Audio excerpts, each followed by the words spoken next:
മലപ്പുറത്ത് സാമൂഹിക നീതി നിഷേധിക്കുന്നുവെന്ന് SNDP യോഗം ജനറൽ സെക്രട്ടറി വെള്ളാപ്പള്ളി നടേശൻ. മുസ്ലിം ലീഗ് വർഗീയ പാർട്ടിയാണ്, എന്നാൽ നാഴികയ്ക്ക് 40 വട്ടം മതേതരത്വം പറയുകയാണെന്നും വെള്ളാപ്പള്ളി നടേശൻ കുറ്റപ്പെടുത്തി.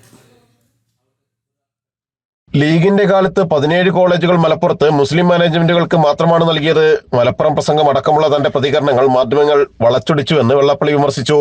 എന്നാൽ സാക്ഷാൽ പിണറായി വിജയൻ പ്രസ്താവന ഇറക്കിയ ശേഷം മാധ്യമങ്ങൾ പത്തിതാഴ്ത്തി. പാലായിൽ SNDP യോഗം പരിപാടിയിൽ പ്രസംഗിക്കുകയായിരുന്നു അദ്ദേഹം.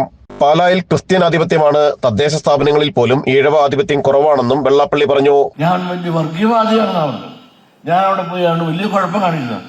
നിങ്ങളൊന്ന് ആലോചിച്ചു, ഞാൻ എന്ത് ചെയ്തു? എന്റെ സമുദായത്തിന് ദുഃഖം ഞാൻ പറഞ്ഞില്ലേ? പാലായിലും പറഞ്ഞില്ലേ? ഇടുക്കി മലപ്പുറം ജില്ലയിൽ ഈഴവ സമുദായത്തിന് ഒരൊറ്റ സ്കൂളും ഒരു കുടിപ്പള്ളിയിടണം, ഒരു സാധനം നമുക്ക് പഠിക്കാനില്ല. എന്റെ സമുദായത്തിന്റെ ദുഃഖം ഞാൻ കരഞ്ഞുകൊണ്ട് അവിടെ നിന്ന് പറയുമ്പോൾ അത് വർഗീയതയാണ്, അത് മുസ്ലിം ആധിപത്യമായിട്ട് എടുത്തുകൊണ്ട് അവർ മാത്രം ഇതെല്ലാം നേടിക്കൊണ്ടുപോകുക അധികാരത്തിൽ നിന്നുകൊണ്ട്. MLA ഫണ്ടും MP ഫണ്ടും ഈഴവ വിഭാഗങ്ങൾക്ക് അന്യമാണ്.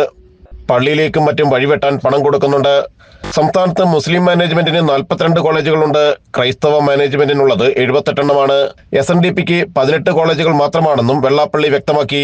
വലിയ തുക ശമ്പള ഇനത്തിൽ ജീവനക്കാരുടെ പക്കൽ എത്തുന്നുണ്ട്. സ്കൂളുകളുടെ കാര്യത്തിലും SNDPക്ക് എണ്ണം കുറവാണ് ലഭിച്ചത്. മാണിസാർ സഹായിച്ചിട്ടുണ്ടെന്നും എല്ലാവർക്കും കൊടുക്കുമ്പോൾ പൊട്ടും പൊടിയും SNDP യൂണിയനും തന്നിട്ടുണ്ടെന്നും, എന്നാൽ മകൻ സൂത്രക്കാരനാണെന്നും വെള്ളാപ്പള്ളി നടേശൻ പറഞ്ഞു. മലപ്പുറം പ്രത്യേക രാജ്യമാണെന്നും ചില ആളുകളുടെ സംസ്ഥാനമാണെന്നും വെള്ളാപ്പള്ളി പറഞ്ഞത് വിവാദമായിരുന്നു. ജനം, കൊച്ചി.